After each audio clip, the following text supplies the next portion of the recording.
The morning light struggled to penetrate the narrow windows of the archive room, casting long shadows across dusty shelves lined with forgotten files. Kaida sat hunched over a microfiche reader, her eyes scanning the faded text as she searched for a specific reference to the 1952 floods in the eastern provinces. Her task was to verify the accuracy of historical records, a seemingly mundane job that had become an all-consuming passion. As she worked, the creaking of the old building's wooden floorboard seemed to syncopate with her heartbeat. The archive's director, Mr. Vexer, appeared at her side without warning, his presence as sudden as a cold breeze on a winter morning. "Kaida, I need you to review these new acquisitions," he said, handing her a stack of folders without looking up from the papers on his desk. She took the files and began to sort through them, her fingers running across the raised texture of the paper as she searched for any inconsistencies in the data. But something felt off. The records seemed to be missing dates, and the names listed in the personnel sections were unfamiliar to her. She called out to Mr. Vexer, but he didn't respond.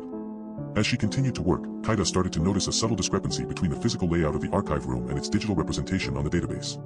The rows of shelves seemed to shift and realign themselves, as if reflecting the changes in her perception rather than any actual alteration to the space itself. The air in the room grew thick with an unspoken understanding that Kaida couldn't quite grasp. She felt a creeping sense of unease as she realized that her actions were no longer entirely her own. Her fingers moved of their own accord, typing out reports and updating records without her conscious input.